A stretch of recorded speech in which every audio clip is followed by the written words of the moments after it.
नमस्कार दोस्तों, मैं हूं हरीश चावला और आप देख रहे हैं 7-11 न्यूज और अमर मंथन खबर। आज प्रदेश के मुख्यमंत्री मनोहर लाल ने प्रदेश में करीब 329 करोड़ की 93 परियोजनाओं का शिलान्यास और उद्घाटन किया।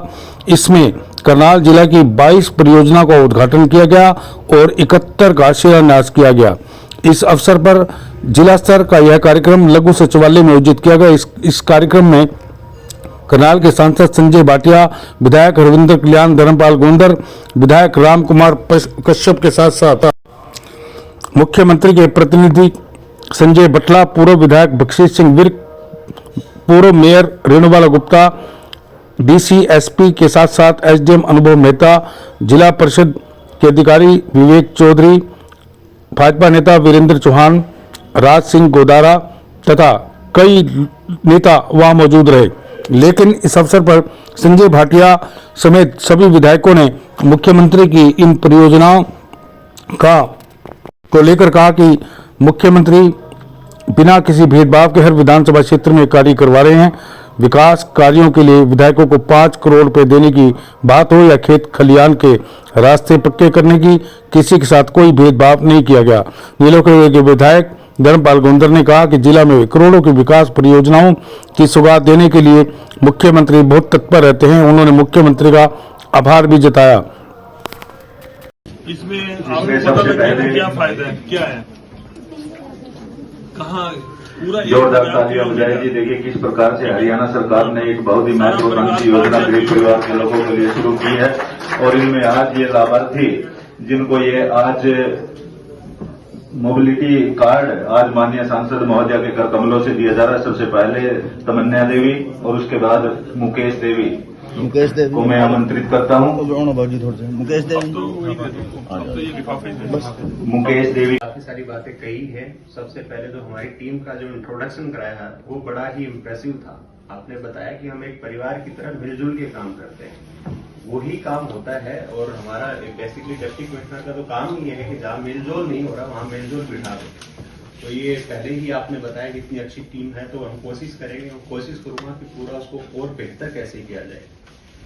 जनरली सर जब भी मेरी मीटिंग होती है अधिकारियों के साथ, तो मैं एक चीज बताता हूँ, हर अधिकारी को बताता हूँ।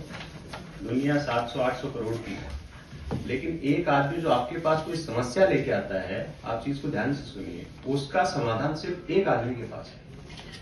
तो ये चीज बड़ी इंपॉर्टेंट है। तो आप उसका दर्द समझिए। वो पूरी दुनिया में उसको कहीं उसका समाधान नहीं होगा, वो सिर्फ आपके पास है।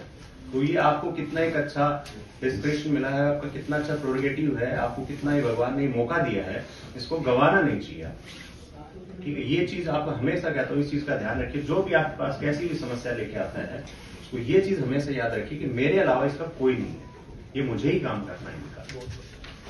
दूसरी चीज, एक हमेशा मैं ये कहता हूं कि कई बार हम कहते हैं कि मैंने ये किया, मैंने वो किया।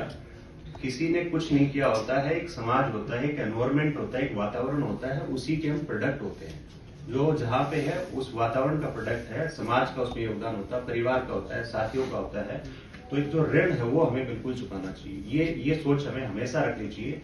ये दो मेरे मूल मंत्र होते हैं जिनको देख के बेसिकली मैं काम करता हूँ। आप इनको याद रखेंगे तो आपको अपने आप, जो भी कोई कई बार होता है ऑफिस में आता है, कुछ आता है, 3 बार आता है, 4 बार आता है, तो फ्रस्ट्रेशन आ जाती है। कम से कम वो तो नहीं आएगी, हमारे लिए भी हेल्पफुल है, बीपी नहीं बढ़ेगा। तो बाकी सर आपने बताया है कि जो हमारे काम है बड़ी फास्ट स्पीड पे होते हैं और ऑब्वियसली होने ही है, क्योंकि यहाँ फास्ट स्पीड पे नहीं होंगे तो काम होगा। तो इस चीज के लिए आश्वस्त करता हूँ कि कोई भी ऐसी चीज किसी भी विभाग की ऐसी दिक्कत नहीं आने देंगे। और वैसे हमारा अभी आज ही मैंने स्पेशली 2-3 डिपार्टमेंट उनसे पूछा था कि मॉडल कोड ऑफ कंडक्ट हफ्ते भर में लग जाएगा। तो जो काम स्टार्ट नहीं हुए हैं एटलीस्ट स्टार्ट कर लो, ताकि 2-2.5 महीने में हमारे काम चलते रहें। और बाकी जो भी डेवलपमेंट वर्क्स हैं उसमें ऑब्वियसली प्रोग्रेस दिखेगी, बहुत अच्छी प्रोग्रेस दिखेगी। और हमारी टीम की तरफ से मैं सर आपको आश्वस्त करता हूँ, सभी को आश्वस्त करता हूँ, कोई दिक्कत कभी कुछ आएगी नहीं। बहुत बहुत तो पहले वहां पर काम करके आए हैं और मैं उनका स्वागत करता हूँ, अभिनंदन करता हूँ। और मैं अपने जो प्रशासन के यहाँ के अधिकारी हैं, विवेक जी तो चलो पानीपत मेरे मैं धन्य लगभग 3,500 करोड़ का तो हरियाणा का है और हमारा 450 करोड़ करनाल लोकसभा क्षेत्र का है। और मैं धन्यवाद करूंगा मुख्यमंत्री जी का, लेकिन कई बार सोचता हूँ कितना धन्यवाद करूं कि वो व्यक्ति अंतक 18 घंटे 19 घंटे काम करते हैं स्टेट की बेहतरी के लिए। और जो एक हरियाणा की राजनीति ईमानदारी की राजनीति हो सकती है, ऐसा लोग कल्पना नहीं करते थे। पूरे देश में चाहे आया राम गया राम की से चर्चा हुई हो, चाहे प्रशासनिक काम कराने के अंदर लोगों को जितनी दिक्कतें आती थी, लोग सीएलयू का धंधा कर लेते थे, नौकरियां तक लोगों ने बेच खाई, ट्रांसफर पोस्टिंग भी। मैं तो बहुत पहले से राजनीति में हूं, लोग कहते थे कि यार एसपी इस जिले का लगने का ये रेट है, डीसी लगने का ये रेट है।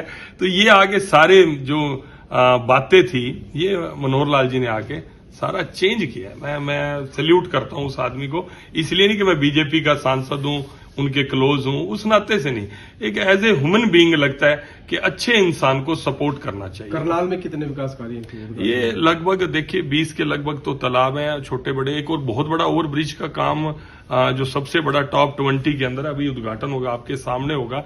हरियाणा के जिसके अंदर टॉप 20 काम सिलेक्ट किए जिसमें ज्यादा पैसा लगना था, उसमें वो काम है। रेलवे ओवर ब्रिज का काम है, कंबोपुरा का एक अंडरपास जिसके एक्सीडेंट के बड़े केसेस आते थे, लोग बड़े परेशान थे, वो भी किया। मुझे लगता है सीएम साहब को जो चीज समझ में आ गई कि ये काम समाज के लिए जरूरी है, पैसा कहां से अरेंजमेंट करना है, कैसे अरेंजमेंट करना है, ये कमाल है उस आदमी की, वो करके ही छोड़। कचरा गाड़ी भी थी, कचरा वो तो ऐसा कोई नहीं, जो छोटा सा है वो तो सांसद निधि से। तो मेरा मन था कि आने वाला जो हमारा चैलेंज है वो सॉलिड वेस्ट मैनेजमेंट का, इसके ऊपर काम होना चाहिए। हेल्थ के ऊपर बहुत बड़ा काम हुआ, केंद्र ने भी किया, स्टेट ने किया, चाहे आयुष्मान कार्ड के नाते से चिरायु हरियाणा के नाम से जो योजना बनाई उसके ऊपर काम हुआ। शिक्षा में इस बार मुख्यमंत्री जी ने बहुत बड़ा ध्यान दिया है, जिस तरह संस्कृति मॉडल स्कूल बना रहे थे। अगली जो चिंता थी जो लोगों के लिए, वो पानी की है और ये गंदगी की है। पीने का पानी साफ मिले और गंदगी हमारे आसपास के वातावरण में ना रहे। ये महात्मा गांधी जी से लेकर उस मुहिम को नरेंद्र मोदी जी ने चलाया और मनोहर लाल जी उसको बढ़ा रहे हैं। मेरा तो एक गिलहरी का योगदान था, मेरी जो सांसद निधि। मेरा मन है कि एक एक ई रिक्शा और एक वैसे रिक्शा छोटे गांव में और बड़े गांव में उसमें हम संख्या बढ़ा सकें। थोड़ा सा मुझे इसका जो स्ट्रक्चर है ई रिक्शा का, क्योंकि हमें जो अवेलेबल चीज मिली उसको हमने लिया। मेरा है कि इसको जो बॉडी है वो प्लास्टिक बॉडी आ जाए, क्योंकि गीला कचरा आना है, लोहे की कचरी या टीन ये तो जंग लग जाएगा, इसकी लाइफ कम रहेगी। तो इसको और हम अमेंड करते हुए, मेरी इच्छा है कि मेरी लोकसभा क्षेत्र के अंदर हर गांव के अंदर ये कचरा प्रबंधन के लिए ई रिक्शा। घोषणा पत्र जारी किया है कांग्रेस ने, 72,000 रुपए देंगे गरीबों को, 30 लाख सरकारी नौकरियां, इसके अलावा एमएसपी लाएंगे और जाति जनगणना है वो करवाएंगे। मैं रिक्वेस्ट करूंगा कांग्रेस के सभी नेताओं से जिन्होंने मैनिफेस्टो बनाया है, वो थोड़ी बढ़ा दें, राशि भी बढ़ा दें और वो कर दें कि उनको देना तो कुछ पड़ेगा नहीं, वो तो फ्री रहेंगे, उनका तो नंबर आने वाला है नहीं। देश की जनता ने फैसला कर दिया एक बार फिर मोदी सरकार, तो वो तो फैसला कर दिया, वो तो कुछ और बढ़ा दें। जिसको कुछ करना नहीं है, जिसको खाली बोलना है और पर्चा छपवाना है, वो तो कुछ भी अनाप शनाप बोल सकता है। इतना कुशासन रहा, देश को इन्होंने गर्त में घेर के रख दिया। इतने बड़े अर्थशास्त्री मनमोहन सिंह जी थे, कांग्रेस का राज था, लेकिन ये भ्रष्ट टोल, चाहे वो सोनिया गांधी रहे हो, चाहे उनका दामाद रॉबर्ट वाड्रा हो, लूट के इस देश को खा गए। और जिस तरह से हुड्डा साहब की यहां पे सरकार थी, जिस तरह वो सीएलयू का धंधा करते थे, गरीब आदमी की जमीन लेके और बड़े बड़े बिल्डर्स को कोड़ियों के भाव किसानों की जमीनें देकर अपने आप को किसान पुत्र कहते हैं। ये मैं नहीं कह रहा, ये चौधरी छोटू राम जी ने ये बात कही थी कि जो किसान की जमीन पे नजर रखता है उससे बड़ा किसान का दुश्मन कोई नहीं है। और हुड्डा साहब अपने आप को किसान पुत्र कहते हैं और सबसे पहले उन्होंने भोले भाले किसान की जमीन खाई और आज किसानों को भड़काने का काम कर। चुनाव समिति की मीटिंग हुई, उसमें ये बात सामने निकल कर आई है कि गठबंधन का जो फैसला है वो जेजेपी पर छोड़ेंगे। आलाकमान को बीजेपी ने ये कहा है कि हम 10 की 10 सीटों पर बीजेपी का उम्मीदवार उतारने के लिए तैयार है। जो चुनाव समिति की बैठक मेरे हिसाब से तो कल नहीं, कल कुछ लोग बैठे थे चुनाव समिति की बैठक तो पहले भी, तो उसमें जो उन्होंने निर्णय किया हम तो उसी निर्णय को मानते हैं। और वो चुनाव समिति की बैठक जो होनी है, मुझे लगता है वो 8 तारीख को है, कल होने वाली है। ये निर्णय जो इस तरह के जो फैसले हैं कि इसको क्या सीट देनी है नहीं देनी, ये केंद्रीय पार्लियामेंट्री बोर्ड की मीटिंग करती है। वो मीटिंग कल है 8 तारीख को। मेरे ख्याल आप थोड़ा जानकारी रामलीला मैदान में संजय जी कल आपका क्या मूड है करनाल लोकसभा को लेकर? तो फिर उन्होंने क्या कहा? वो तो बहुत कुछ चाहते हैं, यानी वो आपको चाहते नहीं। अच्छा नहीं उनके जाने से मेरे जाने से भी कुछ नहीं होने वाला। संजय जी, पिछली बार जब मैं चुनाव लड़ा दूर दूर तक मेरा कोई जिक्र नहीं, मैं वहां प्रदेश कार्यालय में पार्टी की काम कर रहा था और टोटल लोकसभा चुनाव का प्रबंधन प्रदेश का मेरी जिम्मेवारी लग चुकी थी। लेकिन वो टीवी पे पट्टी आ गई कि लोकसभा का चुनाव संजय भाटिया लड़ेंगे और मेरे को कहा जी आप जाइए। मैं 6 तारीख को अनाउंस हुई, मैं 7 को रोहतक में सब अपने काम संभाल के वापिस यहां पर आया। यहाँ कुछ पता नहीं है कि यहाँ बोले कि संजय जी चुनाव लड़ो या जाके रोहतक बैठ के चुनाव का संचालन करो। हमारे यहाँ जो फैसला करती है केंद्रीय पार्लियामेंट्री बोर्ड करती है और वो जो भी फैसला करेंगे, मैं और माननीय मनोहर लाल जी, हम सब लोग एक पार्टी को हम जो मानते हैं कि अपना बड़ा मानते हैं, जो वो निर्णय करेंगे उसको पालन। संजय जी, कल लखपति मामला संजय जी, संज्ञान में आपके अभी आपने मेरे को बताया, मैं उनसे समझकर, मैं पहले भी चाहे यूक्रेन वाले विषय के अंदर मेरे साथी हैं जो एम्बेसीज में और सब में हमने काफी विशाल जूड वाला मामला था वो भी सॉल्व किया। ये रोज की रोज घटनाएं भी होती हैं वहां पर, कोई डेथ के केसेस के लगभग इस समय भी 6-7 केसेस हैं।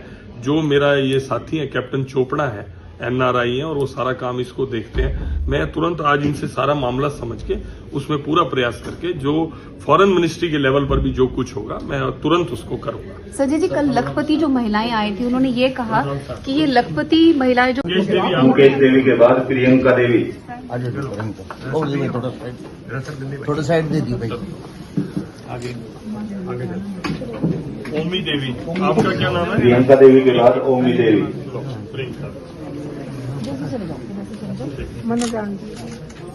ओमी देवी जी, तो इनके परिवार वालों को बाद में दोगे आप? सर इसी पे चलेंगे सारा परिवार, कोई भी लेके जा सकता है इसको परिवार। एक बार इधर देखो। इस योजना के अंतर्गत जिन परिवारों की 1 लाख से नीचे की आय है उनको इस योजना में कवर किया गया है। ऐसे गरीब परिवारों को निःशुल्क यात्रा करने के लिए मोबिलिटी कार्ड आज